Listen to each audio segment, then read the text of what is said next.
Hey, salut gang, bienvenue sur Écho de montagne. Le podcast où on vous jase de tout ce qui résonne avec la randonnée. Donc, vous venez d'entendre Catherine Turgy, aka Stitch, qui revient tout juste de l'Arizona Trail. Et moi, c'est Alex Godard, cinéaste d'aventure. Donc, le but de l'épisode le but de l'épisode aujourd'hui, en fait, je viens de dire que Catherine elle revient de l'Arizona. Moi, Fraîchement il y a pas atterri. longtemps. Oui, Ouais. fraîchement, il y a quelques jours, hein. Donc, puis moi, il y a pas longtemps, j'étais au Pérou et j'ai eu un autre voyage de randonnée cet hiver. Donc, ça va juste être vraiment revenir sur ce qui s'est passé, sur un peu d'anecdotes sur le sentier qu'on n'a pas vraiment parlé, en fait, que Catherine n'a pas du tout parlé et que moi, il y a quelques projets que j'avais pas parlé cet hiver. Puis Donc, on n'a on va... pas eu l'occasion de se parler beaucoup, fait que ça va être un bel épisode de rattrapage, là, même entre nous deux. Ouais, exactement, parce que tu t'étais sur le sentier, t'avais pas nécessairement du réseau, on a été aussi occupés les deux avec des conférences ici et là, donc oui, un rattrapage de, comme je dis, vraiment d'anecdotes et d'histoires de sentier. Je vais me lancer tout de suite là-dessus. Au début de l'hiver, en fait, j'ai été en Californie. C'était vraiment un voyage très très court. En fait, c'était plus par but de faire un voyage de randonnée, ajouter un voyage de randonnée à un voyage qui était zéro de randonnée. Donc, j'allais rejoindre des amis à Las Vegas. Donc, je me suis dit, tant qu'à être à Las Vegas, je vais essayer de me trouver quelque chose autour. J'aurais pu aller dans le coin, Catherine, que t'as été, donc dans le coin de l'Arizona Ben oui. Trail et tout ça. Mais en fait, il y avait une destination que j'avais depuis un bout dans ma tête. Puis c'est Catalina Island. Catalina Island, dans le fond, c'est une île qui se trouve juste en face de Los Angeles. Donc, je voulais faire quelque chose de facile d'accès parce que j'avais pas beaucoup de temps. Donc, c'est super facile. On atterrit à Los Angeles, on prend un taxi ou peu importe le moyen de transport. Moi, c'était taxi jusqu'au port de Los Angeles et de là, on prend un traversier jusqu'à Catalina qui est en face. Donc, Catalina, c'est une île. Ce qui est particulier, c'est que c'est quand même désertique comme paysage. Donc, on a des cactus, on a même la faune, les animaux, on a des serpents à sonnette, des trucs comme ça, mais qui est entouré de l'océan Pacifique. Fait que déjà ça donne quand même Wow. un effet assez intéressant. Mais d'autres trucs qui est intéressant par rapport à ça, vu que t'es entouré de l'océan Pacifique, t'es en face de Los Angeles, on connaît un peu ce qui vit dans ce coin-là. Donc, il y a quelques matins que je me réveillais. En fait, je me faisais réveiller par les phoques qui parlaient juste beaucoup trop fort devant ma tente. Donc, fait que là, tu te réveilles au son de la nature comme ça. Puis c'est arrivé deux matins que je sors de ma tente, puis il y a des dauphins qui nagent comme au loin devant ma tente parce que la plupart des campements, en fait, ceux que j'ai choisis parce que dans le fond, c'est des campements qu'on est obligé de prendre, là, donc euh, on, on est obligé de dormir à certains emplacements. Moi, j'en ai sauté, bien sûr. Donc, tous ceux que j'ai choisis étaient sur le bord de l'eau. Donc, il y a OK. quelques matins, je me réveillais, puis il y avait des dauphins au loin devant ma tente. C'était quand même assez Wow. spécial à ce niveau-là. La randonnée n'est pas tant compliquée. Je la conseille vraiment à tout le monde, en fait. Je crois qu'elle est accessible à tout le monde. C'est un 65 km environ. Donc, c'est une randonnée qui part d'un bout à l'autre de l'île. Puis ce qui est le fun encore côté transport, c'est qu'on arrive à un bout de l'île en traversier et la fin de la randonnée, ben il y a un autre traversier qui nous attend là. Donc les deux traversiers reviennent à Los Angeles, donc on n'a pas besoin après ça de reprendre un autobus ou une voiture qui nous rapporte au début de l'île. Fait que c'est super facile à ce niveau-là. Le sentier, comme je dis, 65 km, donc ça se fait quand même bien. Le dénivelé est quand même relativement facile. Il n'y a rien d'exagéré à part une montée qui nous apporte au plus haut point de cette randonnée-là, mais autre que ça, ça se fait super bien. Mais la chose vraiment la plus particulière par rapport à cette randonnée-là, c'est que, tu sais, je disais que c'est une île désertique entourée Mhm. d'océan Pacifique. Dans les années 60 environ, ils ont fait un tournage de film. Je pense que c'était un western. Ils ont apporté des bisons sur l'île, mais sont jamais repartis avec ces bisons-là. Donc, on marche dans un paysage désertique, puis de temps en temps, on croise des troupeaux de bisons. Donc, c'est Wow. vraiment la chose la plus particulière. Puis en fait, c'est la chose qui m'inquiétait le plus de cette randonnée-là, parce que, tu sais, les serpents à sonnette, peut-être Catherine, t'en as Ouais, ouais. croisé beaucoup. Ils vont t'avertir, ils veulent pas de problème avec toi. Mais, mais le bison, si t'en approches trop proche, si tu l'énerves, ben il va s'énerver, puis lui il veut pas t'avoir dans ses jambes. Fait que c'était la chose qui m'inquiétait le plus. J'ai pas eu de tant d'interaction, donc j'ai vu un troupeau au loin. J'ai un matin que je me suis levé que sur mon campement, il y avait un bison. Oh. Puis comme je dis, dans le fond, c'est des endroits dédiés pour le camping. Donc, il y avait Mhm. les gardes de parc qui finissaient par arriver en 4 roues avec des casseroles, puis ils tapaient pour Wow. l'éloigner. OK. Fait que là-dessus, j'ai pas eu de problème. La seule vraie interaction que j'ai eue avec un bison, euh, le premier soir, j'ai fait quand même une bonne journée. Donc, j'étais arrivé à mon campement à la noirceur. Donc, je descends la colline pour aller vers mon campement sur le bord de l'eau. Euh, je sais pas si t'as déjà vécu ça, Catherine, mais tu sais, quand t'as ta headlamp, on dirait que ça crée comme un mur autour de toi que tu vois vraiment Ouais. juste que la headlamp éclaire, puis en dehors Ouais. de ça, on dirait que c'est comme flou. Donc, je descends le sentier, j'arrive à un crossroad, donc une intersection entre une route de garnotte, qui est une route de voiture, et le sentier, puis le campement est juste de l'autre côté. J'arrive à l'intersection, puis j'entends un bruit à ma gauche, il y avait un bison juste à côté de moi, fait que ça fait face à face avec le Wow. bison. Je dirais que c'est un moment, c'est pas mal le moment de la randonnée que mon cœur a battu le plus vite. Donc après ça, ça a juste été de me tasser tranquillement à reculons, puis à rentrer dans le sentier, puis il est parti de son bord, en fin de compte, il s'est pas énervé, mais ça l'aurait pu. Mettons que j'ai une petite peur à ce moment-là. Ben, lui Donc, a dû te voir arriver, étant donné que t'avais une frontale. C'est toi, plus qui a été ouais, surpris, finalement, là. exactement. Oui, exact. Fait que c'est plus, comme tu dis, c'est vraiment ça, c'est plus moi qui a été Mhm. surpris que lui, moi qui l'a surpris, en fait. Donc, Ouais. ça s'est bien passé à ce niveau-là. La météo était belle. Je conseille vraiment aux gens d'y aller.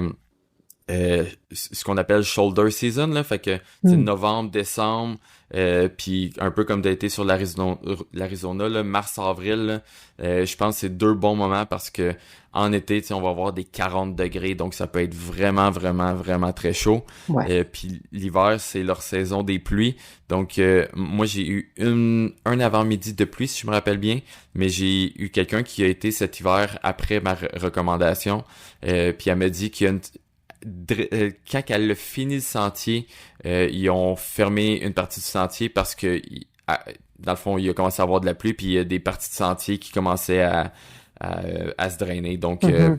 fait que je conseille pas trop l'hiver. Puis comme je dis, l'été, c'est juste pas agréable. Là. C'est très, très, très, très chaud. Puis, Euh, rappelle-nous les dates à laquelle tu l'as fait. C'était vraiment début décembre. Donc, Début décembre, OK. ouais, je pense que c'était comme du 28 novembre au quelques décembre. Là. OK. Euh, donc voilà, c'est mon histoire sur Catalina Island. Belle randonnée Wow. facile d'accès que je conseille vraiment à beaucoup de monde. Puis niveau température, ça ressemblait à quoi, jour et nuit? Ah, On parle de... on était vraiment bien là. Donc, OK. tu sais, dans le jour, j'avais du 20-25 degrés. Donc, tu sais, Confortable. il fait chaud quand t'es au soleil, mais en dehors de ça, tu sais, on est bien. Puis on est souvent comme sur des collines, donc c'est très dégagé. Puis les nuits, c'était pas trop froid, c'était pas trop chaud, c'était parfait là. Tu sais, je dormais avec mon 0 degré, puis j'étais super bien dedans. Là, tu sais, il y avait pas de moment que je voulais me dissiper ou que en fait, que j'aurais voulu une couche de plus. Donc, Mhm. selon moi, c'est vraiment température idéale là, à ce moment-là. Là. Fait que t'avais un 0 degré Celsius, là, ton sleeping bag. Ouais, OK. exactement. Parce que ça existe en Fahrenheit aussi. Je suis comme, ouais, on sait jamais. Non, non, non, c'est Celsius. OK. Fait que très confortable la nuit. Ouais, exact. Donc, c'est pas mal ce qui résume cette petite randonnée-là. J'imagine que t'as pas tant de questions là-dessus parce que ça reste euh, rien de tant spécial. Là. Mon autre histoire, il va y avoir, je suis sûr que tu vas Ah avoir ouais, plus hein? de questionnements. Puis Euh, pour les gens qui souhaiteraient la faire, la Catalina Island, est-ce qu'il y oui, a un permis nécessaire? Il faut que tu réserves tes sites, là, mais ça représente à quoi en termes de ouais. permis, budget, réservation? C'est la seule chose, en fait, que tu as besoin d'un permis en tant que tel. En fait, c'est ton permis pour les terrains, les emplacements de camping. Donc, je crois que c'était 30 $ la nuit, environ quelque chose de même. Là. OK. Mais tu sais, c'est un 65 km. Donc, Ça se fait euh, bien. tu pourrais la faire en genre 7 jours si tu veux.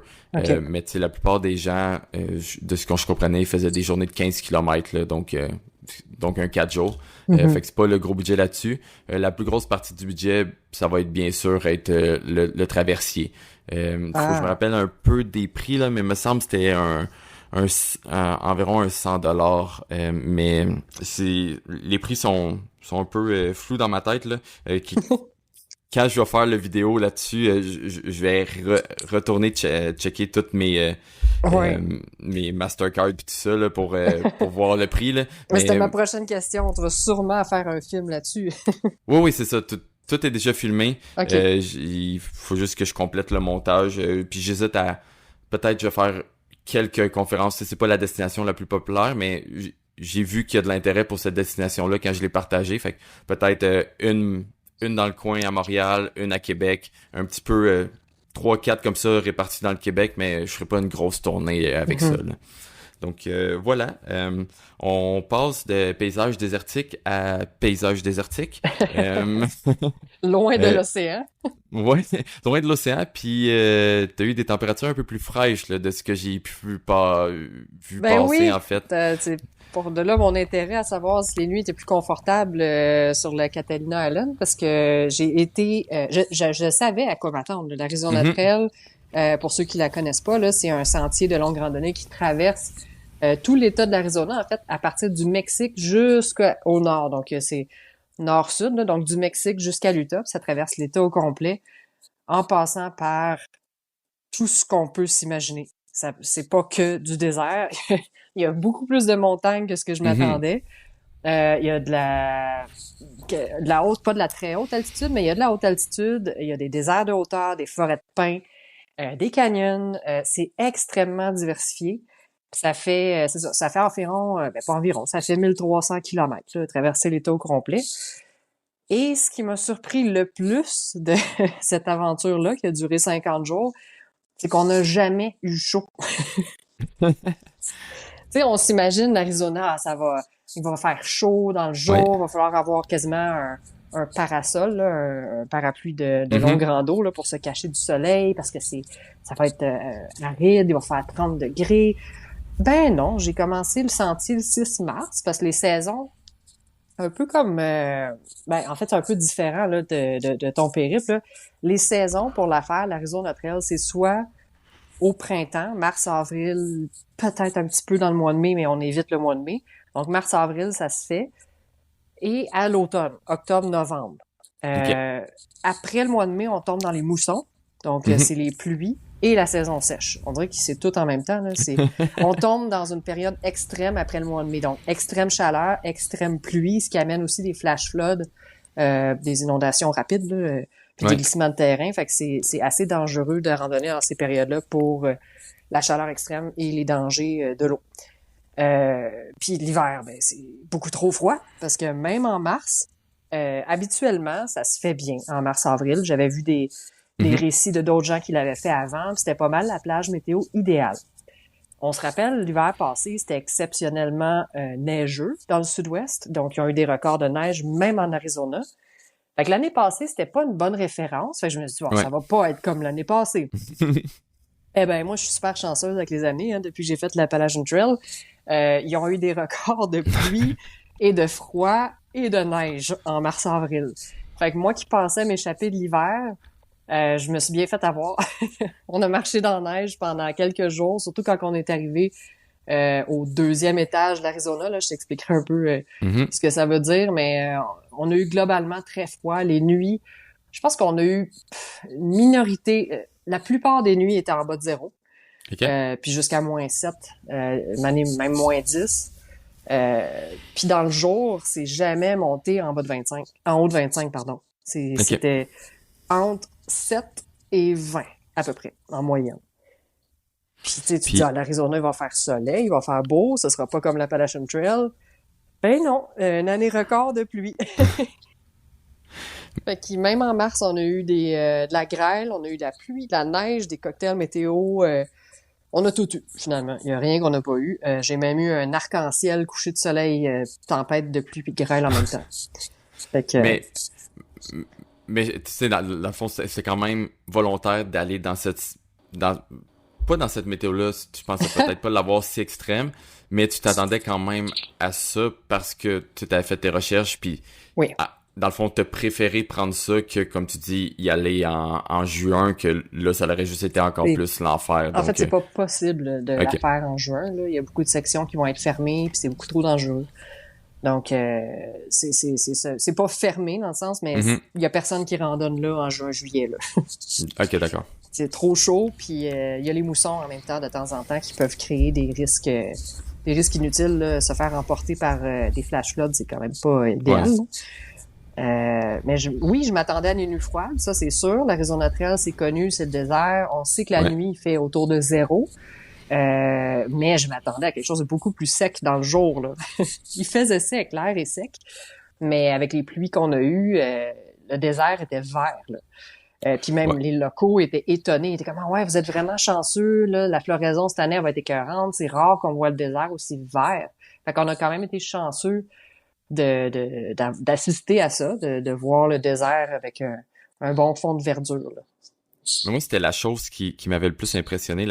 La première fois que j'ai vu un récit de quelqu'un qui a fait l'Arizona Trail, et c'était les quantités de neige, les hautes, en fait, la végétation haute que des Ouais. cactus et des choses de ça. Fait que comme tu dis, tu sais, des arbres, en fait, donc des pins, des grands arbres. Donc, c'était vraiment une des choses qui m'avait comme qui avait comme un peu brisé l'imaginaire que j'avais de l'Arizona Trail, puis en fait que je trouvais intéressant parce que je voyais pas le but d'aller faire un sentier comme ça parce que je me disais mais tu sais oui t'as le Grand Canyon mais ça va être monotone là, tu sais on va voir toujours la même chose, puis là après ça en Oui. voyant ok on a des collines, Ouais, ouais. on a la végétation elle change, ok ici on a de la neige, puis des fois pas juste un peu de neige.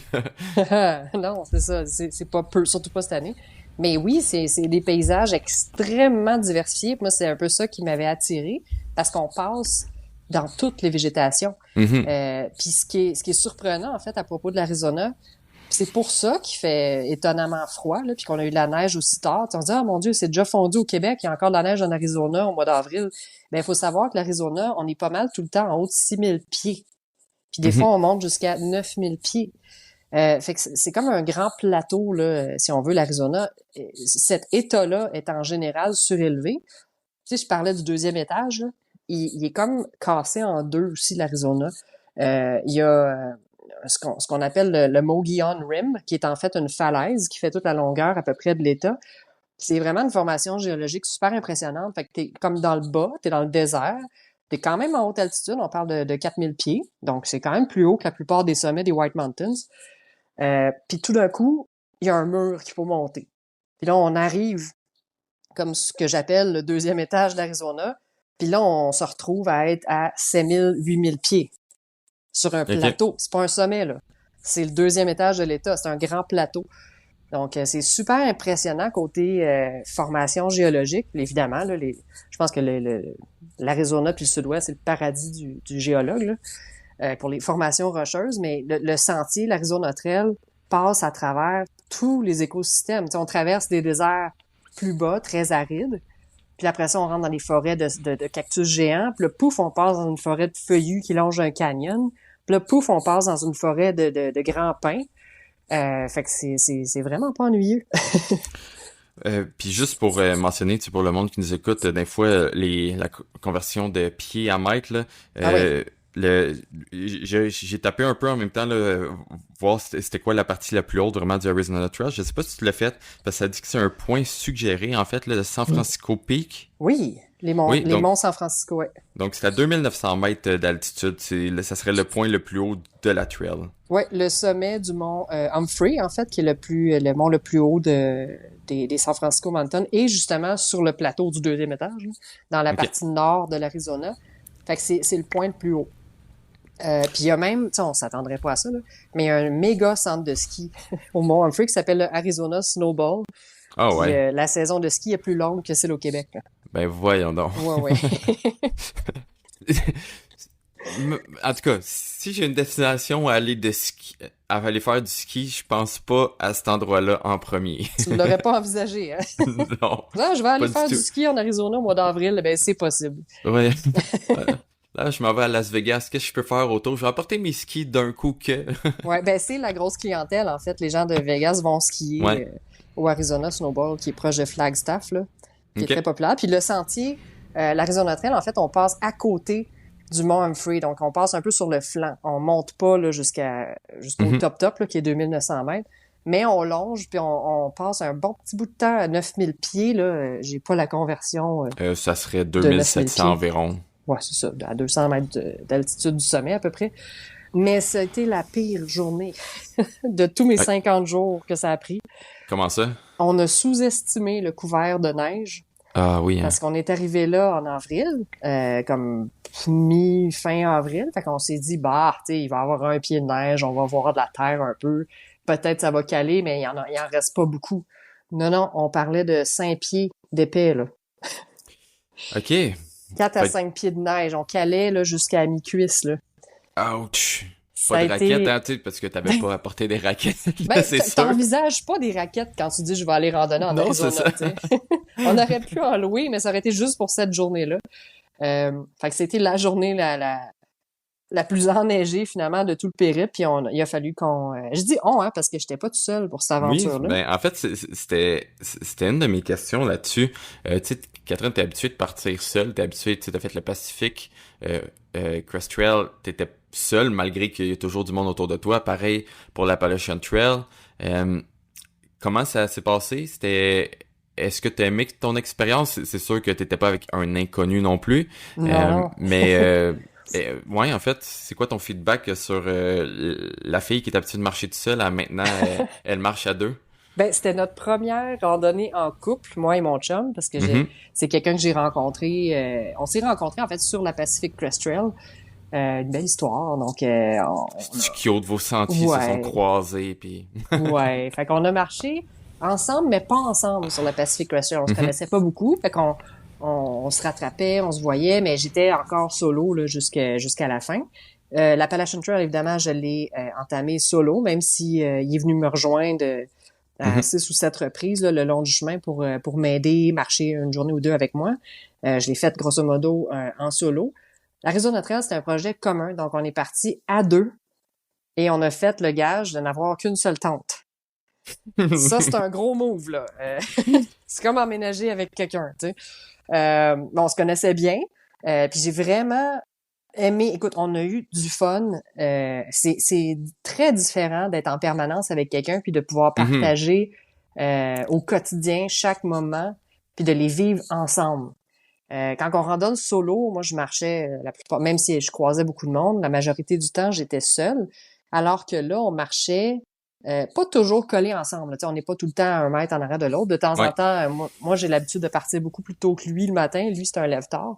Fait Ok. que la matinée je la faisais plus en solitaire, puis on se rejoignait, puis il me rattrapait, puis on passait le reste de la journée ensemble. Mais c'est une dynamique qui est complètement différente. J'ai vraiment aimé ça. J'étais moins dans ma tête, mais vraiment plus en team. Fait que Mhm. c'est vraiment une aventure qui est super différente. On s'est vraiment beaucoup rapprochés. Ben, forcément, quand tu partages en même temps. Mais Yup. le plan initial avec la tente, ça, par exemple, ça, c'était pas supposé. En fait, oui, on était supposé n'avoir qu'une seule tente. Lui, il préfère dormir en tente en tout temps. Fait que lui, Ok. il était pour en amener une de toute façon. Et moi, l'Arizona Trail, je l'envisageais. Tu sais, des fois, les attentes, hein? Je pensais faire du cowboy camping, donc dormir à la Belle Étoile, pas mal toutes les nuits, parce que je me suis dit, t'es dans le désert, c'est la place pour dormir à la Belle Étoile, puis j'ai lu beaucoup de récits de gens qui l'ont fait avec une simple bâche ou qui finalement ont dormi à la Belle Étoile 95% des nuits. Eh Mhm. ben, cette année, avec la météo euh, atypique, on va se le dire, Ouais. c'était pas possible là, de dormir à la Belle Étoile quand il annonçait de la grêle. Puis tu sais, même si je savais que les nuits étaient pour être froides, quand t'as le choix de dormir à la Belle Étoile, même si j'ai un bon système de couchage, là, j'ai ma quilt qui est une 10 Mhm. degrés Fahrenheit, donc c'est une -12. Ouais, Environ. Je pourrais pas te dire environ la -12 conversion degrés exacte de Celsius. ça, Fait là. que c'est quand même bien isolé. Fait que j'aurais pas eu froid. Mais quand t'as le choix de dormir à Belle Étoile, puis qu'il fait -3, puis d'avoir, tu sais, le visage est quand même froid, ça se fait très bien. Mais quand tu sais que ton chum est en tente au chaud à 3 mètres de toi, ben c'est tentant. Puis moi, je suis une fournaise aussi, là. Je dégage énormément de chaleur la nuit. Fait que mon chum était souvent m'invitait dans la tente. Il dit, ah, tu viendrais-tu dormir dans la tente? Me semble qu'il fait frette. Fait que j'ai finalement pas beaucoup fait de... J'ai dormi à la Belle Étoile 9 nuits sur les 50 seulement. OK. Fait que c'était Ben, pas ce que j'imaginais. non, puis tu sais, c'est une des choses qui est le fun de la tente, là, quand il fait un peu froid, ça crée un petit cocon de chaleur, là, donc Ah oui. on est bien, puis tu te réveilles le matin au moins, ça surprend un petit peu moins quand t'as à sortir de ton sleeping bag, t'as comme un entre-deux avant Ouais. de sortir dehors. Oui, oui, puis c'est fou comment ça peut garder la chaleur. C'est la première fois que j'expérimentais de dormir à long terme dans une tente à 2 personnes. Mhm. Puis c'est étonnant la chaleur que 2 corps peuvent dégager comparé à l'extérieur. Justement, quand je sortais dehors pour aller pisser la nuit, ben j'étais choquée. Tu sais, c'était Ouais. un choc. Là. Je dis, ah mon Dieu, il faisait bien chaud dans la tente. J'étais donc bien bien. Puis vous étiez parti avec quelle tente? On avait la mienne, donc ma La Zipac Duplex, duplex? Ouais. ouais, c'est une 2 places, mais une vaste 2 places. Mhm. La Duplex, elle a l'avantage d'être une réelle 2 places. Là. On avait de la place, Ouais, on se pilait pas dessus, puis nos sacs étaient dans les vestibules. d'accord. Donc, ça a super bien fonctionné. Mais non, mais j'aime ça entendre ton histoire parce que j'ai pour dire que tu sais, dans une vie de couple, il y a différentes parties que je dirais en fait différentes choses qu'on va commencer à apprendre à connaître l'autre personne. Puis je trouve partir en voyage avec quelqu'un, t'apprends vraiment à connaître la personne. Puis quand c'est un voyage de backpacking ou de tu sais, quelque chose qui est un peu moins dans le confort, mais là tu vas vraiment apprendre à connaître les caractères, toutes les facettes de la personne parce que tu sais quand t'es en backpacking, on veut pas, t'es pas toujours dans le confort, ça va pas, t'es pas toujours à ton meilleur, fait que t'apprends à connaître l'autre personne, fait que Ouais, t'as ouais, le meilleur et le pire et tous les ouais. gaz qui vont avec. Mais t'as vraiment fait la même chose avec Alexia aussi, ma blonde. On a fait la même chose. Ça faisait quelques mois qu'on était ensemble, puis on est parti au Yukon ensemble. C'était ça, ça passait, ça Ça passait ou passe ou ça ça cassait là. casse. Ouais. Mais cool. Puis ça serait quoi ton... Parce que là, dans le fond, on parle d'un sentier de 1300 km. Ouais. Est-ce que t'as une section que t'as le plus aimé? Ben, c'est sûr que l'apothéose de l'Arizona Trail, c'est de traverser le Grand Canyon. Ben oui. Ça a été ça a été comment je pourrais dire ça, l'apogée du Mhm. sentier, parce que c'est vers la fin, hein, il reste quelques jours quand tu arrives au Grand Canyon. Ouais. Puis étant donné qu'on traverse l'État du sud vers le nord, ben Mhm. on arrive au Grand Canyon justement vers la fin. Puis t'attends ce moment-là depuis longtemps. Écoute, c'est grandiose, là. J'ai de la misère à trouver les mots. J'avais déjà vu le Grand Canyon il y a quelques Mhm. années. J'avais juste visité le côté sud, par contre, le South OK. Rim. J'étais descendu jusqu'à la rivière Colorado en rando d'un jour, puis remonté par 2 différents sentiers. Donc, les 2 sentiers principaux, là, c'est le Bright Angel Trail puis Mhm. le South Kebab Trail. Puis l'Arizona Trail, elle, ce qu'elle fait, c'est qu'elle descend par le South Kebab Trail jusqu'à la rivière Colorado. OK. Mais elle remonte pas de ce bord-ci, là. Tu traverses jusqu'au North Rim, puis cette section-là, je l'avais jamais explorée. Puis en fait, elle est compliquée à explorer parce que faut être vachement en forme, là. Ouais. Parce qu'il faut que tu reviennes. À moins que tu aies mis ton auto l'autre bord, les gens disent « Ah, mais tu peux laisser un auto aux 2 bouts faire le Grand Canyon. » Oui, mais non. Faut savoir que de conduire d'un côté à l'autre, c'est environ 5 heures de route. Mhm. Parce que c'est un canyon, hein? Ouais, Il il y est a pas grand. de pont. Il y a pas de pont qui l'enjambe. Fait qu'il faut vraiment que tu contournes jusqu'à la ville de Page puis que tu remontes puis que tu descendes par la route du North Rim. Fait que c'est 4 à 5 heures de route, là, se rendre d'un côté à l'autre en auto. Fait que souvent, les gens, les ultra-marathoniens ou les ultra-randonneurs, je dirais, font ce qu'on appelle le rim to rim to rim, ce qui est Mhm. un parcours très populaire, là. Ouais. Donc, ils partent du côté sud, ils descendent jusqu'en bas, ils remontent au côté nord, ils redescendent jusqu'en bas, puis ils remontent sur le côté sud. C'est plus de 70 kilomètres Ouais. avec un pas pire dénivelé.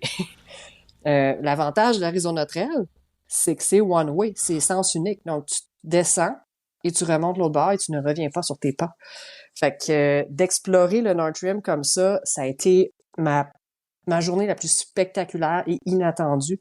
Je m'attendais pas à ce que... Je savais que le Grand Canyon serait grandiose. J'avais déjà vu le South Rim, puis on est descendu dans le South Rim le jour 1 de cette section-là. Mais Mhm. le jour 2, parce qu'on a descendu, on a campé à côté de la rivière Colorado, dans le fond, Oui. ça a été la seule nuit chaude de toute Ah l'aventure. ouais.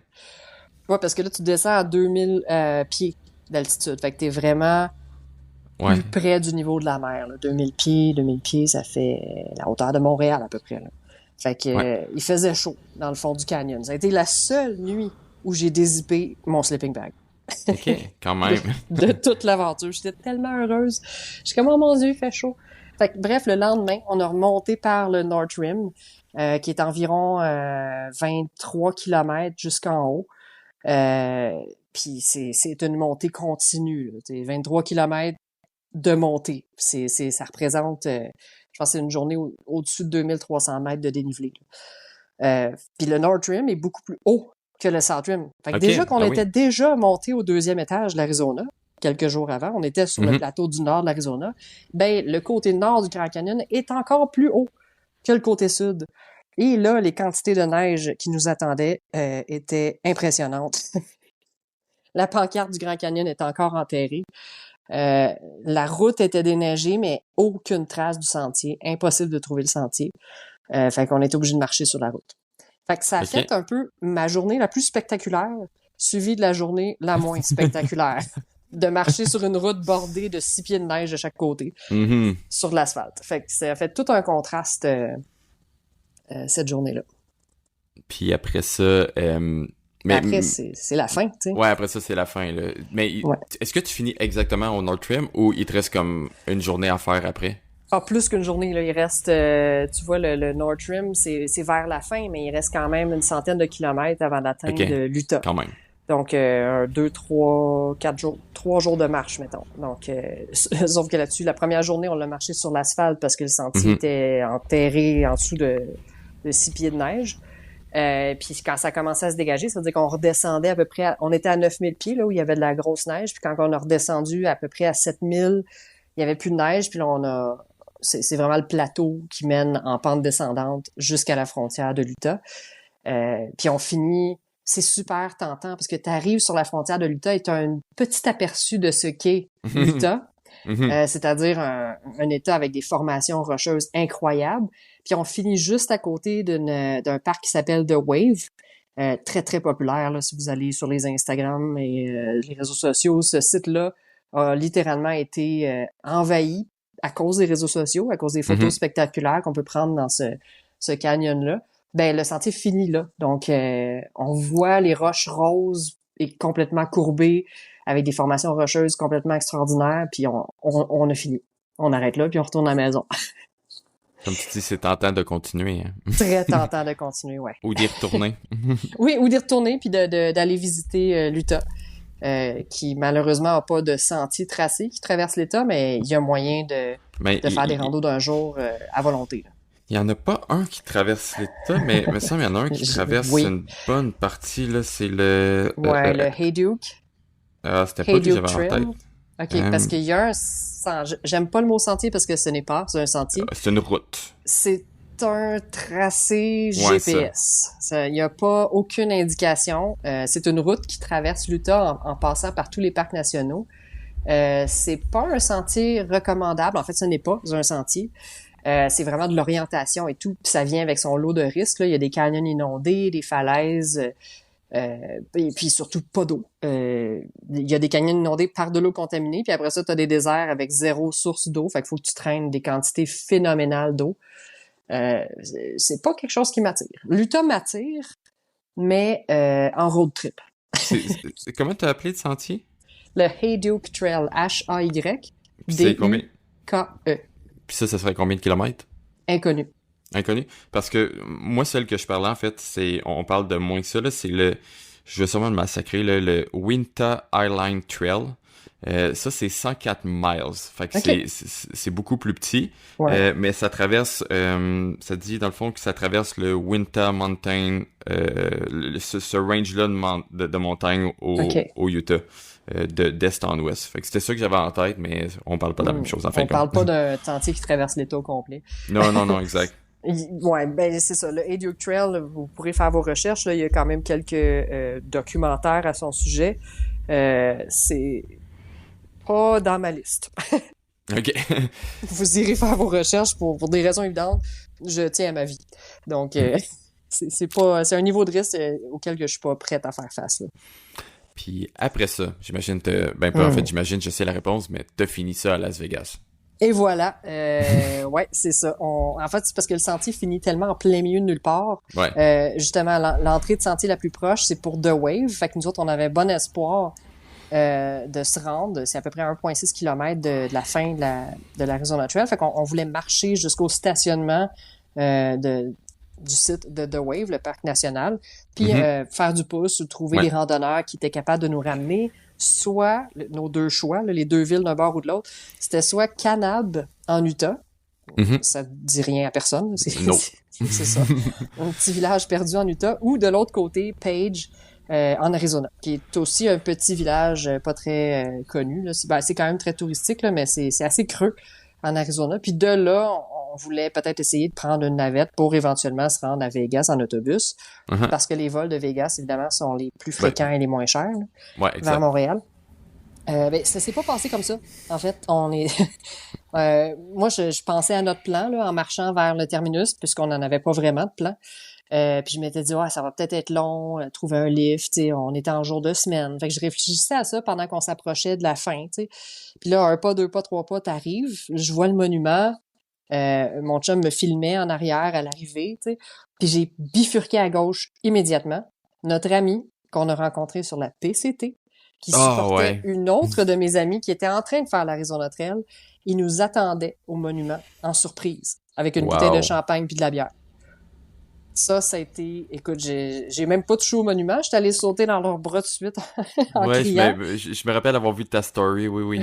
Je m'attendais pas du tout à les voir là, surtout que la fille que je connais, qui était en train de faire l'Arizona Trail, elle a décidé de le faire parce qu'elle a su que je le faisais. Elle a dit « moi aussi, je veux! » Puis elle a eu son congé d'employeur, puis elle me suivait 2 semaines en arrière. OK. Fait que j'étais comme son éclaireur en avant. Là. Je disais surtout de prendre son temps pour que la neige puisse fondre.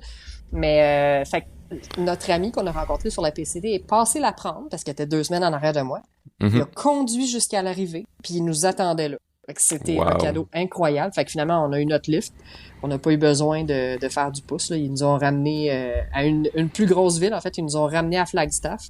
Puis de là, on a pris un autobus vers Vegas. Magie. La magie du sentier. Quand on n'a pas de plan comme ça, les choses arrivent. Puis même sur l'Arizona Trail, je m'attendais pas à avoir autant de trail magic. Là. Il y a des trail angels partout. Il y a une communauté de trail. C'est un sentier qui est pas aussi connu là, que la Pacific Crest Trail puis l'Arizona Trail, mais t'as la même esprit de communauté, la même magie, si on veut, que les autres grands sentiers. Puis c'est pas si long, tu sais, 50 jours, c'est pas comme 160 jours. Fait que ça se place bien, tu sais, quelqu'un qui pourrait pas prendre un congé de 5 mois, mais qui voudrait vivre une aventure vraiment variée, puis quand même un défi. 1300 km, c'est pas petit. Ça s'aménage bien, puis c'est un échantillonnage de tout. L'Arizona Trail, c'est comme un mini Continental Divide Trail. Il y a de tout. Il y a les déserts, il y a de la haute montagne, il y a des forêts de pins, il y a les villages en chemin. Le ravitaillement est quand même assez facile pour quelqu'un qui commencerait. Fait que je trouve que c'est une excellente trail pour se sortir de sa zone de confort puis essayer une plus courte, plus longue randonnée. OK, c'était ma dernière question en fait parce que je veux pas trop t'en demander parce que tu vas vouloir faire une conférence avec ça aussi. Fait que on va en laisser pour les conférences. C'est une introduction. Mais justement, tu dis les accommodations sur le sentier. Tu comparais ça à quoi? Est-ce que tu irais plus comme l'Appalachian Trail que tu sais, à un moment donné, tu croisais genre des villages à tous les jours? Ou tu avais des journées aussi que t'étais, en fait, des parties, mettons, 3, 4, 5 jours que t'étais laissé à toi-même, qui avait plus aucun service? Ouais, on a jamais eu à traîner plus que 4 ou 5 jours de nourriture. Fait que ça, c'est bien. Les villes sont quand même intelligemment espacées. Faut savoir que c'est un sentier qui est quand même jeune. Il date je pense, des années 80. Je vais pas me tromper, mais il est quand même relativement jeune. Il a été complété il y a pas si longtemps que ça. Puis il a été conçu une fois que les villes étaient là. Okay. Mais il n'y a pas grand-chose entre, hein. C'est vraiment dans le désert. Fait qu'on n'est pas aussi proche de la civilisation que la côte Est. Ouais. Mais les villages, le sentier passe quand même proche, voire des fois même en plein milieu du village. Fait que ça rend le ravitaillement beaucoup plus facile. que des fois sur la PCT où est-ce qu'on était vraiment plus loin là, des accès de route. Là. Fait qu'on croise des accès de route là, toutes les 2, 3, 4 jours. Fait que c'est quand même facile côté logistique. Là. OK, cool. Ouais. Fait que comme tu dis, je pense que ça pourrait vraiment intéresser des gens, là. Tu sais, ça se plug mieux, comme tu dis, qu'un 5 mois. Ouais. Et les services sont encore là. Donc, ça peut être un beau plan, là, pour Ouais, une première très longue trek, là. Ouais, puis l'achalandage est pas aussi dérangeant. Si on veut il y a pas besoin de permis pour la faire. On n'a pas besoin d'avoir un permis. Par contre, pour contribuer, parce que c'est un sentier qui demande encore, il se fait à chaque année à cause des inondations, il se fait maganer, c'est de l'entretien constant, comme tout sentier. Donc moi, je me suis mis membre de l'association de l'Arizona Trail. Pour un don à partir de 35$, tu peux être membre, puis cet argent-là va directement à l'entretien, puis au fond pour maintenir ce sentier-là en vie. Fait que c'est un beau moyen, je pense, de redonner au sentier, mais c'est ça, c'est pas si achalandé que ça. Parce que j'ai eu la chance, en fait, je l'ai fait un peu bizarre le début. Vu qu'on atterrissait à Tucson, qui est plutôt dans le sud, là, mais pas directement sur la frontière du Mexique, on s'est dit, on va partir à marcher de Tucson, puis on va se rendre à la frontière du Mexique pour ensuite prendre une navette, revenir à Tucson, puis continuer vers le nord. Pourquoi? Parce que toutes les navettes amènent les gens de Tucson à la frontière. Fait que ces navettes-là reviennent à vide vers Tucson. Ça a été super facile pour nous de nous trouver un transport pour revenir de notre petite section. Tout ça pour dire que la première section, dans le fond, on l'a faite vers le sud. On se rappelle, c'est un sentier qui se fait du Mexique à l'Utah, donc du sud vers le nord. Mais nous, on a commencé de Tucson vers le sud.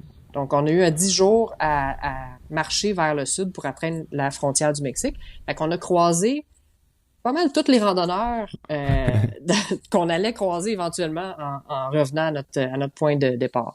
Donc, j'ai croisé 165 randonneurs. Ce qui me dit qu'à peu près, il devrait à peu près avoir 200 à 250 personnes qui le font dans la saison printanière. C'est pas énorme. Non, vraiment pas. Non. c'est plus que le SIA, mais c'est 10 fois moins que l'Appalachian Trail. Ouais, exact. Fait que c'est quand même un achalandage qui est le fun. On voyait personne quand on marchait vers le nord. Il y avait jamais de campement super achalandé parce qu'on peut camper pas mal. C'est le désert, hein. Fait qu'il y a beaucoup de potentiel de campement sans trace. Il y a pas de végétation à écraser la plupart du temps. Fait qu'on peut s'installer un peu n'importe où. Fait qu'il y a pas de gros campements surachalandés là, comme on peut en rencontrer sur l'Appalachian Trail ou la Pacific Crest Trail. Donc ça, j'ai trouvé ça le fun, là. Mais il y a quand même une communauté. Quand tu arrives en ville, tu croises des randonneurs à l'épicerie, tu croises des randonneurs à l'auberge. Puis tu commences, on a rencontré une couple de gens qu'on a recroisés plus loin. Fait que c'est l'aspect social et je pense que c'est juste le bon achalandage. Dose, là, ouais, la bonne dose de quantité de randonneurs là, pour préserver le sentier puis pour que ce soit agréable pour tout le monde. OK, je te pose une dernière question parce que c'est sûr qu'il y a des gens qui l'ont en ce moment là. Animaux. Parce que je dis que c'est sûr qu'il y a des gens qui l'ont en ce moment parce que je pense que t'as l'habitude, en fait toi puis moi on a l'habitude là, c'est la question qui revient à chaque conférence là. C'est quoi les animaux? Ouais. Donc je vais la poser pour eux. Animaux, ça serait quoi? Je vais en parler dans ma conférence parce qu'il y a quand même des faits intéressants, mais tu sais c'est le désert, hein, fait que il y a toute la faune qu'on peut rencontrer qui était très similaire au désert de la Californie. Fait que tu sais serpents sonnettes, scorpions, il y avait des jackrabbits, des lièvres géants. Ouais. Bon, il y avait évidemment des wapitis, plus dans le nord, il y a énormément de wapitis, des chevreuils, des oiseaux, des chants auxquels on n'est pas habitué dans les forêts de pins. C'est comme des variantes de nos oiseaux, mais un peu différents. J'imagine c'est d'autres variétés. Je suis pas ornithologue, là. Mais il y a pas de... Apparemment qu'il y a des ours noirs. OK. Mais tu sais, honnêtement, là, quand j'ai vu des pancartes au Trailhead, attention ours noir, j'ai eu des gros doutes. Parce qu'à voir le décor, ça m'étonnerait beaucoup qu'il y ait une grosse population. C'est pas impossible, je remets pas en doute leur pancarte. Il y a aussi des mountain lions, des cougars. Ouais. Ça aussi, je vais en avoir à raconter, des histoires de cougars. Ah oui, OK. Oui. Et des vaches en quantité phénoménale. Il y a des pâturages partout, les ranchs. Partout, Ah oui, ils sont partout. Mais particulièrement en Arizona, il y a énormément de ranchs en Arizona. Puis ils laissent aller leurs vaches là, dans les forêts nationales, les National Forests. Donc, on croisait... Mané, on voulait... Parce que, bon, on n'a pas parlé de l'eau, là, mais ça, je vais en parler beaucoup dans mes conférences, les variétés de points d'eau qu'on peut trouver. Ouais. La plupart des points d'eau, puis c'est un peu pour ça que j'ai fait au printemps, pour avoir accès à des ruisseaux puis de l'eau un peu plus claire, là. La plupart des points d'eau les plus fiables sont aussi partagés avec les vaches. Mhm. Fait que ça donne lieu à des points d'eau très colorés. Ben oui. C'est ça. Puis même des fois, tu veux compter sur un point d'eau parce que tu le vois sur la carte que ça s'en vient. Puis il est comme déjà trop achalandé de vaches. OK. Donc, c'est pas possible de l'approcher là, sans tasser le troupeau. Fait que tu passes ton tour puis tu vas au suivant. Mhm. Ouais, ça donne envie d'aller à cette conférence. Ouais, non, il y a beaucoup d'anecdotes et de faits très intéressants. D'ailleurs, ben je peux t'en donner un, là. Les serpents à sonnette. Ouais. Il faisait tellement froid cette année Ah, OK. que Il était... j'ai vu plus de serpents à sonnette sur l'Appalachian Trail que sur Ben l'Arizona voilà. Trail. Fait que voilà. Wow. Quand même, quand même. Un des avantages à la météo plus froide, c'est que les reptiles font dodo. Ah, exact. Puis, en fait, ça a sûrement aussi aidé pour... S'il y avait eu à avoir des ours, ça l'a aidé aussi, là.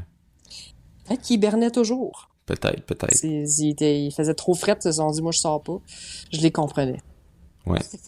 On en parlera dans un prochain épisode, un de ces jours avec une zoologiste. Oh oui, ça va être intéressant. Puis Ouais. ben je vais parler de toutes les anecdotes en détail là, dans ma prochaine série de Ouais. conférences qui devrait être à l'automne, parce qu'évidemment l'été c'est pas la saison des conférences, on est dehors, on joue dehors. Mhm. J'ai d'autres choses pour vous par contre là cet été, on pourra en reparler vers la fin de l'épisode, Ouais. mais voilà, genre, je m'en garde un petit peu pour les conférences. Parfait. Ouais, on se garde ça pour la fin. On plug les activités qu'on a au courant à venir. Oui. Fait que là, pendant que j'étais en Arizona, quelque part début avril, toi tu Ouais. partais. Ouais, exact. Parce que, en fait, quand t'es parti sur l'Arizona, moi, je commençais ma tournée de conférence pour le Tour du Mont-Blanc. Puis pendant ma tournée de conférence, en fait, j'ai fini par... Je n'avais booké beaucoup. Puis après ça, j'ai eu de la demande de plus. Donc, je l'ai booké. En fait, j'ai eu de la demande de plus, mais je voulais pas m'empêcher, en fait, de peut-être organiser un dernier petit voyage avant de commencer ma saison aussi sur la construction. Donc, je m'étais gardé une semaine environ de libre. Donc, j'ai booké les conférences une semaine et demie plus tard. Donc, je me ramassais avec environ, comme je dis, une semaine et demie de lousse, qu'il fallait que je trouve quelque chose qui rentre là-dedans, parce que Ouh. je finissais le lundi soir à Québec. Euh, je revenais chez moi, puis le lendemain matin, dans le fond, à 8 heures, je pense à 8 heures du matin, j'étais déjà dans l'avion. Donc, j'ai Wow. dormi comme 2-3 heures cette nuit-là. Puis, même chose, en fait, retour. J'ai atterri le vendredi soir, puis le lendemain, j'étais au Saguenay en conférence. Donc, c'était vraiment booké très tête entre ça. Donc, j'ai regardé un peu les plans, puis une des places en fait, il y a beaucoup de places que j'ai sur ma liste, là. Beaucoup trop. Mais le Pérou, ça fait longtemps que je l'ai en tête. Là, je sais qu'il y a beaucoup de monde qui nous écoute, qui ont sûrement déjà été au Pérou ou qui veulent y aller, puis qui me disent « Ouais, Alex, t'étais pas vraiment dans la bonne saison. » Je sais. Je sais, puis il y a des anecdotes avec ça. Mais c'était le moment où je pouvais y aller. Puis il faut savoir qu'avec mon horaire, dans le fond, vu que je travaille sur la construction, une des choses qui me permet de beaucoup voyager, c'est que j'ai l'hiver de congé. Donc l'hiver, c'est vraiment mon moment que je peux le plus voyager. Mais janvier, aller dans les zones ou peu importe quelle chaîne de montagne du Pérou, en janvier, c'est vraiment pas la bonne saison. On est vraiment dans la saison des pluies. Il y a beaucoup de sentiers qui sont fermés, tout ça. Euh, euh, Après ça, mes autres périodes de vacances que je peux vraiment partir longtemps autres que des week-ends, ça va aller à l'été. Puis l'été, mais j'aime mieux prioriser des pays nordiques qui sont pas accessibles en fait en hiver. Donc Pérou, oui, au mois que j'ai été, donc dans le fond j'ai été début avril. Je suis pas dans la saison idéale. Je suis à la fin de la saison des pluies, mais il y a des sentiers d'ouvert. Puis selon moi, la météo est bonne. Là. On a du 20 degrés, là, la météo est bonne. C'est juste qu'il y a plus de chances de précipitation et des risques de neige et des choses comme ça. Donc c'était la seule chose. Mais après ça, je connais mon expérience, je connais mes capacités, ça me dérangeait pas. Donc j'étais au Pérou. J'avais vraiment pas beaucoup de temps, comme j'ai dit. Donc je pouvais pas je pouvais pas aller faire un trek de 14 jours, c'était pas possible. Donc, j'ai Ouais. commencé à regarder mes possibilités. Puis en fait, une des choses que j'ai... Un des plans que j'ai toujours eu par rapport au Pérou, c'est la fameuse montagne que beaucoup de gens ont déjà vue, qui est, je dirais pas le nom espagnol, là, mais le nom que tout le monde la connaît pour, là, Rainbow Mountain, donc la montagne arc-en-ciel. C'est Ouais. une montagne que beaucoup de monde ont déjà vue, puis que c'est pour les gens qui vont au Pérou, c'est souvent dans leur plan. Donc ça, c'était je voulais aller voir cette montagne-là. Donc j'ai commencé à faire mes recherches parce que vraiment, là, j'ai booké mon billet le jeudi et le mardi, j'étais parti. Donc on s'entend, ça a été très très vite. Donc j'ai commencé à faire mes recherches là-dessus. Je me suis rendu compte, en fait, je savais déjà cette partie-là que tu peux te rendre à cette montagne-là guidé en randonnée d'une journée. Mhm. Mais là, Catherine, tu me connais, les gens commencent à me connaître. La version facile, randonnée d'une journée, c'est pas la version qui me parle habituellement. Non, non. Le mot Donc, groupe en randonnée guidée te ressemble pas non plus. le groupe, la partie guidée, la partie groupe non plus.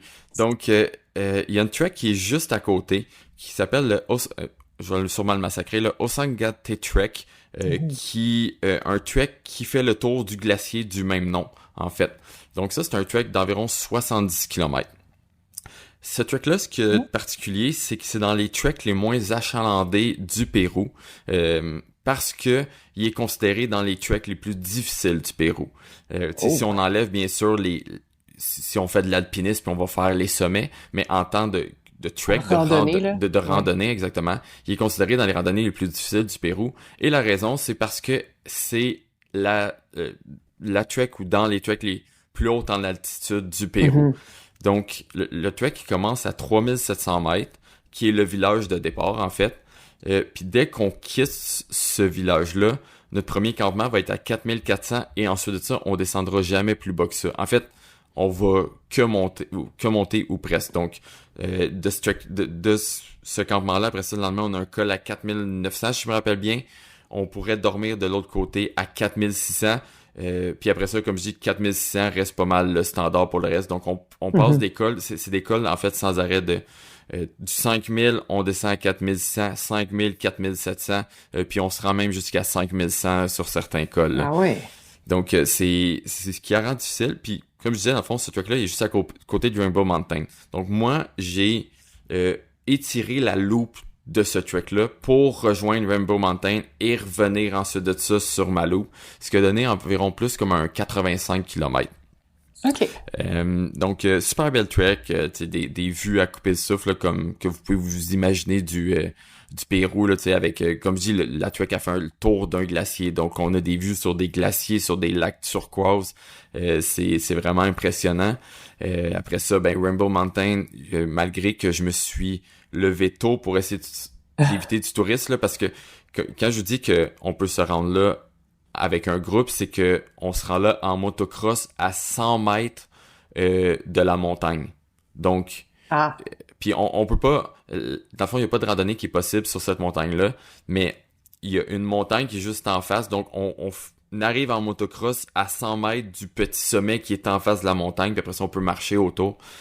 Donc, j'ai beau me lever tôt, j'avais quand même je pense, 3-4 km à me rendre avant de me rendre à Rainbow Mountain. En fait, c'est un 3-4 km et 2 fois passer 5000. Dans le fond, il fallait que, de mon campement, j'étais à 4700. Il fallait que je monte un col à 5000 cucs. Je redescends de l'autre bord à 4600. Et après ça, je remonte à 5000 pour Rainbow Mountain. Parce que le point de vue pour Rainbow Mountain est à 5000 mètres. Donc, c'est une des raisons pourquoi que je trouve pas ça idéal de le faire à la journée. Ouais. Parce que tu pars mettons, tu pars de Cusco, qui est à 3600, si je me rappelle bien, puis de là, tu prends une ride d'autobus et une ride de motocross jusqu'à 5000 mètres dans dans le temps de 5 heures. Je trouve que c'est un peu intense, en fait, là, en termes d'acclimatation. Donc, je le conseillerais pas de même. Je conseille vraiment, si vous êtes capable de le marchez-le.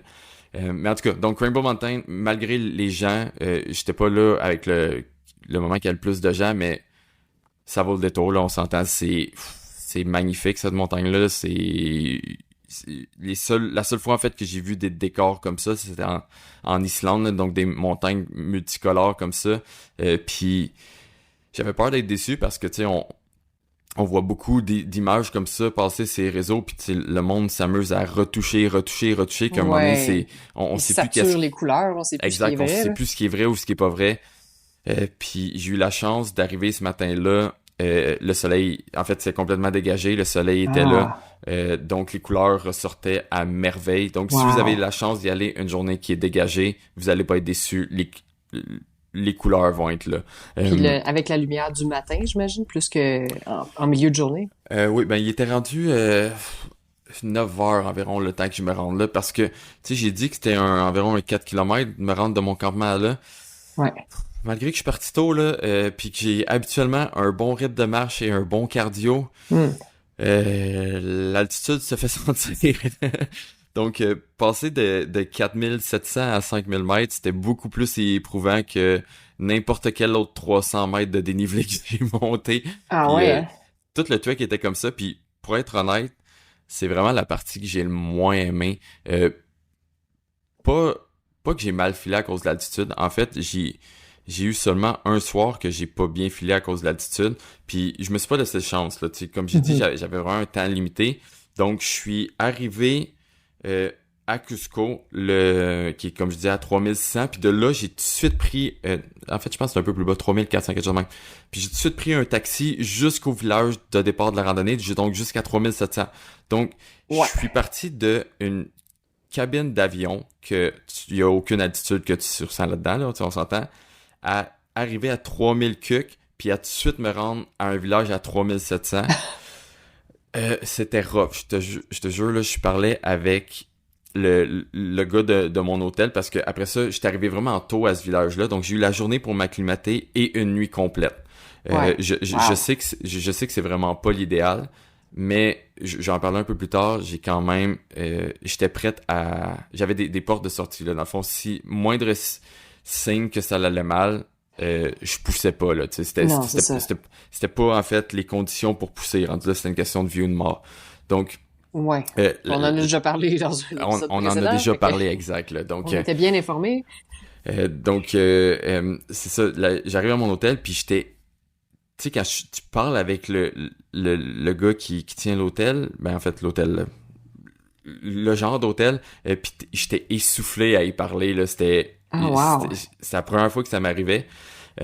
Mais comme je dis, en tout cas, la nuit a bien été, tu sais, dès le lendemain, en fait, je me sentais déjà beaucoup mieux, j'étais plus essoufflé à parler, puis tout ça, ça allait super bien. Tu sais, je prenais mon temps à marcher, parce que, en fait, c'est une des choses qui était dure, ça, mentalement, tu sais, j'étais habitué d'un certain rythme mes jambes sont habituées en fait d'aller à une certaine vitesse, puis là c'était de me parler pour ralentir mon pas parce que si j'allais à Ouais. ma vitesse normale en montant, mais c'est là que je devenais essoufflé parce que OK. là dans le fond tu sais, je manquais d'oxygène. Donc cette partie-là, puis ce soir-là à ce campement-là, dans le fond le campement est à 4400, puis j'étais arrivé là, en fait j'ai dit ce soir-là, j'étais arrivé là, il était midi. J'étais comme ça m'écoeure de dormir à en fait à cette heure-là, en fait de monter mon campement à ce moment-là, mais Hmm.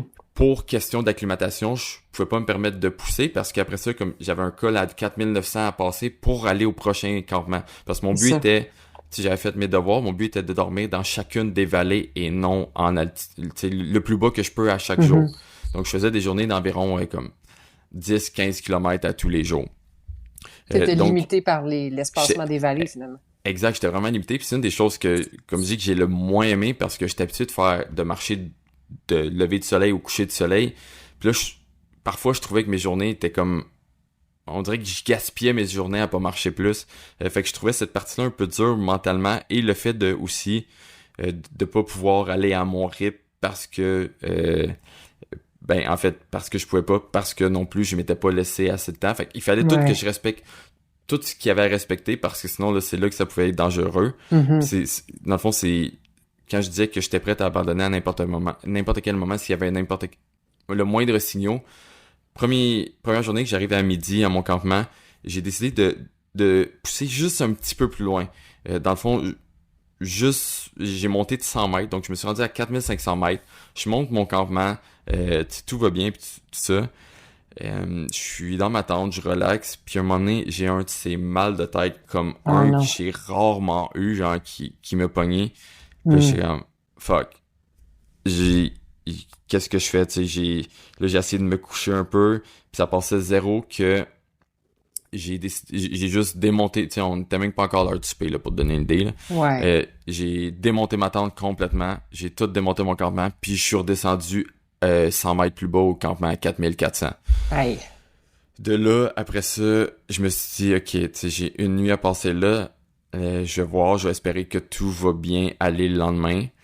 Mais j'étais prête, tu sais, mon idée était faite, là, si le lendemain matin ça allait pas, ben bye bye, c'est fini, je retourne au campement, puis j'irai faire une randonnée à la journée à côté, quand que mon corps va avoir récupéré. Mais Ouais. tu sais, j'aurais pas eu le temps de revenir au village et de refaire la trek parce que dans le fond j'avais vraiment un temps limité mais avec mes billets d'avion. Mais Hmm. tu sais, j'étais prête à ça que comme il va si moindre signaux que ça va mal, il faut que je sorte là. Ouais. Mais heureusement dans le fond, le lendemain je me suis levé numéro un. J'avais Ah. plus aucun symptôme, tout allait bien. Donc j'ai recommencé, tu sais, à chaque soir, je refaisais des évaluations comme ça de comment je me sentais, puis ça a été vraiment le seul soir que le premier a vraiment été le seul que j'ai vraiment eu un mal de tête. Ensuite de ça, autre que les essoufflements comme quand je poussais trop, Ouais. euh, à part de ça, tout a vraiment bien été, tout le reste du trek. Donc, heureusement, dans le fond, mais reste que j'avais des portes de sortie si il allait avoir de quoi. Ouais. Mais ça n'a pas eu à se passer. OK. Donc voilà. Puis sinon, ben, je veux compter une dernière anecdote là-dessus. Euh, Dernière journée. Hmm. Je monte mon campement 4700. Ben, en fait, avant-dernière journée. Je monte mon campement à 4700 mètres d'altitude. Je décide de camper à cet endroit-là parce que j'avais un dernier col à passer, dans le fond, avant de finir de l'autre côté. Donc, où est-ce que j'ai monté mon campement? Il me restait environ une trentaine de kilomètres avant de finir le sentier. Je commence à monter cette partie-là de vallée. Puis là, je vois que le col, il commence vraiment à s'ennuager. Ça commence à devenir foncé. Fait que je me dis, oublie ça, tu sais, j'aurais aimé passer ce col-là, puis tu sais, dormir juste de l'autre côté, en fait, pour que le lendemain, il me reste une minuscule journée.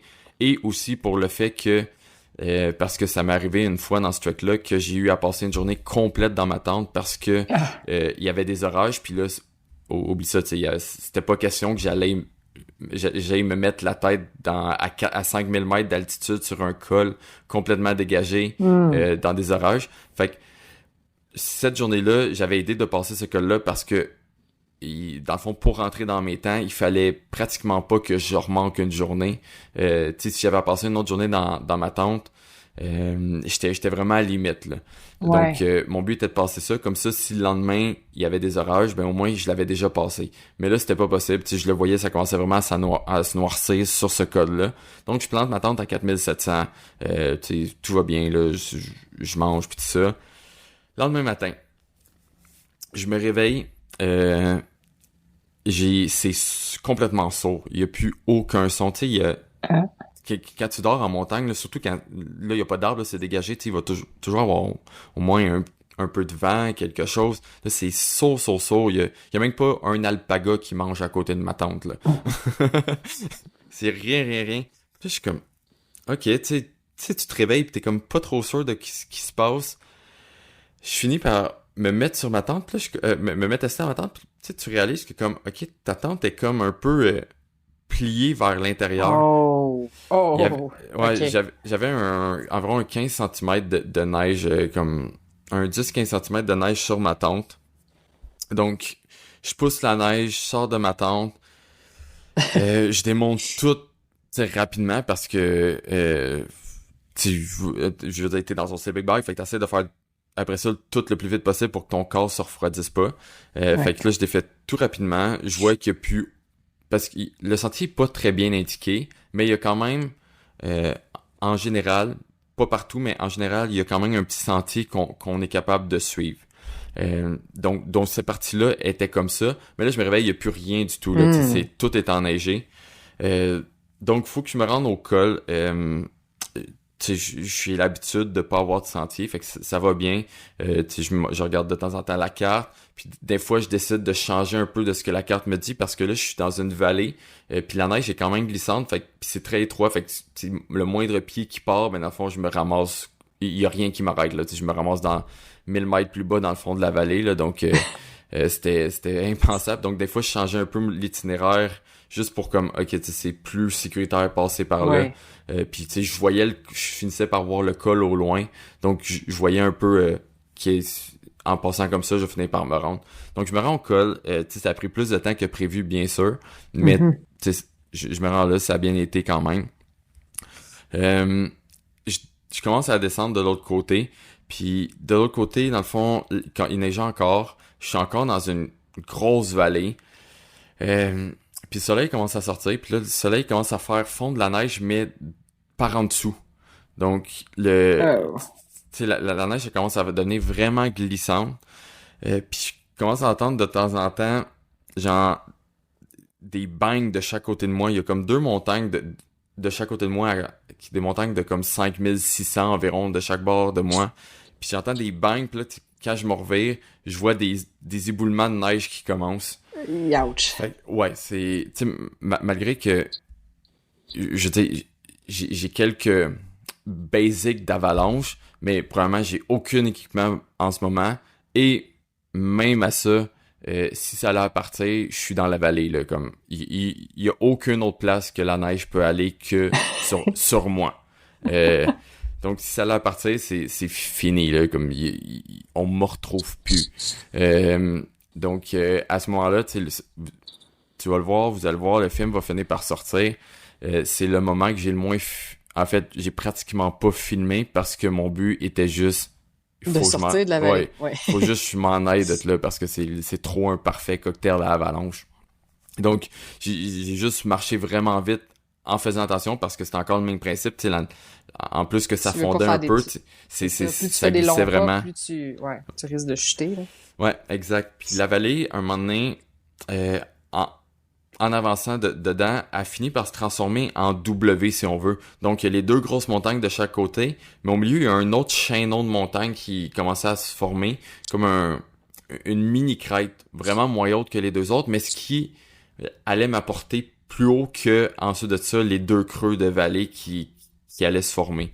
OK. Donc, rendu là, peu importe le sentier passé où, j'ai visé vers cette chaîne-là pour aller marcher le plus haut possible que je pouvais, puis être le plus à l'abri s'il allait avoir quelque chose.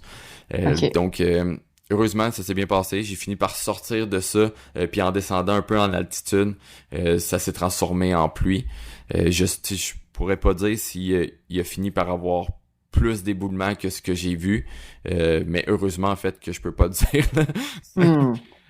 Puis après ça, c'est ça. Ben, cette journée-là, ensuite de ça, c'est la seule journée que j'ai fait un 30 km parce qu'ensuite de ça, c'était de la descente complète jusqu'au village. Là. Donc voilà, grosse anecdote, Wow. mais c'est probablement le moment euh, que je me suis senti vraiment le moins en sécurité là, dans un sentier. Puis tu sais, j'ai eu d'autres histoires des affaires avec des animaux dans la brume au Yukon, des affaires de même. Mais là, tu sais, c'était hors de mon contrôle en fait parce que tu sais les animaux si tu fais du bruit et tout ça ils veulent pas plus te voir que tu veux les voir, mais là il y avait rien, tu sais, je pouvais rien faire autre que partir de là le plus vite possible. Mhm. Ouais, Donc c'est les éléments qui te menaçaient, là. ouais, exact. Ouais. Fait que Le c'était terrain, en fait. Ouais. ouais, donc c'était semi agréable, je te C'est dirais. ça, puis t'as pas croisé personne d'autre, là. Non, mais en fait, le trek, j'étais vraiment là hors saison. Donc, j'ai OK. rencontré sept randonneurs, en fait, sur le OK. sentier. OK. Puis, cette journée-là, en fait, j'ai croisé juste du monde rendu vers plus bas, vers le village. Mais sept Ouais. randonneurs, puis des Péruviens, là, tu sais, des Péruviens qui habitent en montagne, là. OK. Donc, c'est vraiment tout. Puis, je me suis même fait dire que par un des groupes un des couples que j'ai croisés, eux, ils voulaient faire le trek au complet, mais en fin de compte, ils ont fini juste par faire une mini portion parce qu'ils se sont fait dire par une agence de guide là-bas que eux, ils apportaient personne à ce moment-là de l'année dans la montagne parce que les sentiers sont trop, tu sais, s'il pleut, ils sont trop mouillés, puis c'est tout ça, fait que non, j'étais vraiment pas dans le moment parfait, mais moi, en fait, tu sais, la pluie, j'en ai pas eu tant que ça. J'ai vraiment eu ma dernière journée qui a eu une grosse journée de pluie et de neige. Hors de ça, j'ai eu de la même belle météo et l'autre journée que j'ai passée dans ma tente, là, mais hors de ça, ça a bien été. Fait que j'échangerais ça n'importe quand contre trop de monde sur un sentier, là. Ah oui, hein? Ouais. Donc voilà, c'est mon histoire que je vais pouvoir compter vraiment plus, moi aussi, en long et en large, là, dans une conférence avec le film. Le film qui risque d'être... tu sais, j'ai commencé à trier un peu mes images, là, puis je pense que c'est dans mes plus belles images que j'ai capturées, là. On a hâte de voir ça. Ouais, c'est vraiment beau. Donc, voilà. Je sais pas si t'avais des questions là-dessus. Sinon, moi, je serais prête à conclure ça. En fait, là, on est déjà une heure d'enregistrer, là. Ben, c'est un bon rattrapage. Je suis contente d'avoir écouté ton récit. On n'a pas pu se parler. On était chacun sur nos trails. On s'est pas, on n'a pas pu vraiment communiquer ensemble. Fait que c'est un super rattrapage. Je suis contente d'avoir jasé avec toi, devant tout le monde. Ben oui, ça, parce que qu'on se on mette à jour. On va pouvoir se rejaser, mais oui, effectivement, de se jaser ensemble, mais que les gens puissent entendre un peu aussi nos histoires au travers ça. Là, c'est toujours le fun de partager un peu puis d'inspirer un peu au travers ça. Ouais. En parlant d'inspirer, dans le fond, Catherine, tu parlais tantôt que t'as d'autres activités qui s'en viennent, pas des conférences, mais un autre style de... Oui, ben, il y a beaucoup de demandes. Les questions qu'on nous pose en conférence ont évidemment beaucoup orientées vers le matériel et tout ça. Puis j'en parle dans mes conférences. Je parle du sentier que j'ai fait, mais on a peu de temps pour développer sur le matériel de long rando. Fait que là, cet été, ça intéresse personne de s'enfermer en dedans devant un PowerPoint dans la belle saison, j'organise des ateliers qui vont pouvoir se faire en plein air si la température le permet. Mais un atelier là, dans les microbrasseries, dans les gyms d'escalade, un petit peu partout, là, je vais organiser une série d'événements, d'ateliers pour démystifier le matériel de longue randonnée. Je vais déballer mon sac devant tout le monde, pas juste le mien. On va parler aussi de tout ce qui existe comme nouvelle technologie pour le matériel de longue rando. On va toucher à tout, le système de couchage, le système de cuisson, les sacs. Puis vous allez pouvoir toucher, tester tout ça. C'est vraiment un atelier là, interactif. Fait que j'organise ça cet été un petit peu partout au Québec. Ça va être super intéressant de jaser d'équipement avec des passionnés et des moins passionnés. Hein. Tous ceux qui sont pas familiers avec la longue rando vont y trouver leur compte. Là. On démystifie vraiment qu'est-ce qu'on met dans nos sacs quand on part en autonomie. Ouais, puis je trouve ça le fun parce que, tu sais, c'est un peu le but, nous, quand on a parti ce podcast-là, en fait, c'était d'aider les randonneurs, puis de partager notre bagage d'expérience sur l'équipement et sur tout ce qui touche à la randonnée. Mais, tu sais, ça reste que c'est un podcast qu'on enregistre, toi puis moi, un à un. Puis je suis sûr que, en tout cas, moi, chaque fois que j'écoute un podcast, j'aimerais toujours interagir avec les gens que j'écoute parce que des fois, j'aimerais ajouter quelque chose, des choses de même. Fait que ça, je trouve que c'est le parfait... en fait, tu crées le parfait mélange de notre podcast qu'on a en ce moment, mais que là, les gens vont pouvoir interagir avec toi et approfondir, poser des questions sur certains sujets. Donc, puis te rencontrer en même temps. Aussi sur les meilleurs trucs et astuces. J'espère en apprendre beaucoup, moi aussi, pendant ces ateliers-là. Fait que ça va être super le fun de faire ça cet été. Et puis tu sais, quand on fait notre podcast, on rentre vraiment en détail sur un sujet précis. Puis tu sais, on parle, là, c'est audio, mais on peut pas toucher ou essayer les produits. Fait que là, vraiment, on va avoir toute la panoplie sur une table devant nous, puis on va pouvoir en discuter tout le monde ensemble. Fait que ça va être super convivial. J'ai hâte d'organiser tout ça. Vous allez voir ça passer sur les réseaux sociaux. On décrit ça du mieux qu'on peut, puis comme tu dis, on en parle et on explique, mais t'as sûrement eu le même phénomène dans tes conférences, là. Le monde vient de me voir après, puis j'ai toujours mon sac à dos, puis là, ils pèsent mon sac à dos, puis on dirait de dire que, OK, mon base weight pèse 13 livres, puis après ça, qui pèse, c'est quoi 13 livres? Ils sont comme, oh, OK, c'est ça, 13 livres, ou que, OK, ma tante, elle pèse... Qu'ils le mettent sur leur dos. Ouais, exact. Ouais. Oui, parce que c'est encore ça, là, tu sais, c'est pareil comme qu'on a déjà parlé avec les souliers et tout ça. Le sac à dos, c'est la même chose, tu sais, oui, ton sac à dos, tu l'aimes, oui, le mien que je l'aime, mais est-ce que quelqu'un d'autre va le trouver confortable? Donc probablement pas. Tu sais, l'équipement ultra léger, des fois, est dur à trouver au Canada, est dur à voir en personne. Donc, de pouvoir essayer, là, ton modèle de sac à dos pour dire OK, mais tu sais, j'étais pas capable de le trouver, est-ce qu'il me fait, est-ce que maintenant je peux le commander? Donc c'est quelque chose d'intéressant là-dessus. Oui, puis je vais inviter aussi les gens qui ont déjà des matériels de longue rando légers que moi, peut-être, j'ai pas en stock. Mhm. Ils vont pouvoir l'apporter, puis on va pouvoir échanger autour de ça. Puis justement, les gens qui magasinent vont pouvoir essayer des choses qui se vendraient pas nécessairement ici ou qu'on n'a pas l'occasion d'essayer en personne. Ouais, ben, Que... puis je le vois vraiment, je vois vraiment ton activité comme si c'était le podcast que tu fais, mais au lieu d'être moi l'autre bord du micro, mais là, t'as un groupe de personnes avec qui tu vas échanger. Fait que non, je trouve vraiment, c'est une bonne idée. Ouais. Puis de tous les niveaux, hein, même les gens qui ont même Ouais. jamais fait de longue rando, ça va démystifier beaucoup de choses. Ça va répondre à beaucoup de questions. Puis, ben, je vais tout de suite partir sur la prochaine chose que j'ai de prévu. Là, moi, je finis aussi mes conférences, peut-être même quand le podcast va sortir, mes dernières conférences de ce printemps vont déjà être finies. Pareil comme toi, j'ai rien de prévu pour cet été parce que, comme tu l'as dit, là, le monde, on veut être dehors. Donc, j'ai une chose de prévu pour cet été et ça se passe dehors. C'est au Festival XP, donc festival en Mauricie qui est spécialement, en fait, qui a commencé, quand que le festival a commencé il y a 3 ans, c'était vraiment dédié aux personnes qui font de la longue randonnée. Maintenant, le festival a rejoint beaucoup de gens, donc des adeptes de randonnée, de l'escalade, de l'alpinisme, des sports nautiques, tout ça. Donc c'est vraiment pour les amateurs de plein air de tout genre. C'est une fin de semaine de camping avec des shows pis tout ça, mais aussi des ateliers. Puis moi, c'est ce que je fais cette fin de semaine-là parce que ça fait 3 ans que le festival existe. Ça fait 3 ans qu'ils me réinvitent pour faire des activités avec eux. Donc mes 2 premières années, j'étais là en conférence. On a décidé d'innover cette année. Puis j'adore sur le projet qu'on a fini par arriver avec. Ça va être une randonnée interactive. Donc ça va être un 5 km environ, donc rien d'énorme. Mais pourquoi qu'on n'a pas pris une grosse distance? C'est à cause de la partie interaction.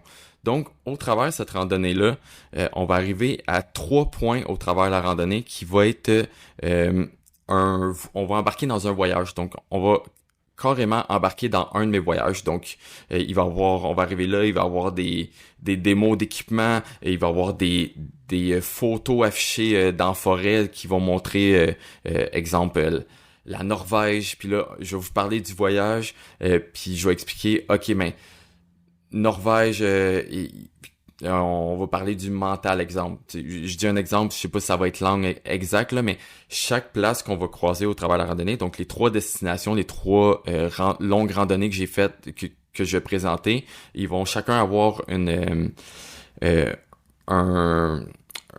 un créneau de sujets. Donc, comme je dis, peut-être un le mental, l'autre l'équipement. Donc, on va vraiment voyager au travers la préparation de la longue randonnée, mais aussi voyager au travers d'une randonnée de 5 km au Québec. Donc, je trouve que c'est vraiment un mix intéressant. Puis, je sais pas si ça existe déjà, mais j'ai jamais vu ça. Puis, je pense que ça peut être vraiment le fun de marcher parce que tu l'as vécu là sur l'Arizona Trail, puis on l'a tout déjà vécu quand on marche avec des gens, on a des super bonnes discussions. Donc là, on va pouvoir marcher, avoir des discussions, on arrive à un point, on embarque dans un sujet, on marche vers une autre destination, puis entre ces 2 points-là, ben on va pouvoir continuer de parler ensemble, d'échanger sur ce qu'on vient d'apprendre. Donc vraiment c'est intéressant. Un principe intéressant que Ouais. j'ai vraiment hâte de faire. Donc, Festival XP, c'est mi-juin. Je vous invite à aller 14, voir la date. Là. Oui. Ouais, je pense que c'est 14, exact.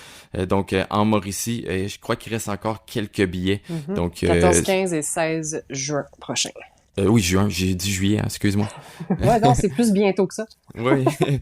Donc, voilà, pour moi, c'est ça. Puis après ça, même chose, je vais repartir automne-hiver, là, comme je disais, il y a Catalina Island que j'aimerais parler un peu. Bien sûr, Pérou, que je veux vraiment beaucoup parler de cette destination-là. Et ben, on se le cachera pas, les gens commencent à me connaître, là, je vais repartir d'ici là. Donc, je vais avoir un autre sujet ou peut-être même plusieurs autres à parler d'ici cet automne. Donc, il y a d'autres conférences qui se préparent là. Super. Ouais, je suis content d'avoir eu de tes nouvelles. Je suis content d'avoir donné de nos nouvelles aussi. Puis, oui. on se reprend sur un autre sujet tout bientôt. Parce qu'on a encore une liste là, de sujets à couvrir. La liste, il y a plus de choses qui s'ajoutent que qui s'enlèvent. Donc, encore une fois, on vous remercie énormément de nous écouter. On a hâte, en fait, venez nous voir dans nos ateliers, nos conférences. On aime ça vous parler. Puis merci de nous suivre. On se revoit dans un prochain épisode. Bye bye. À bientôt.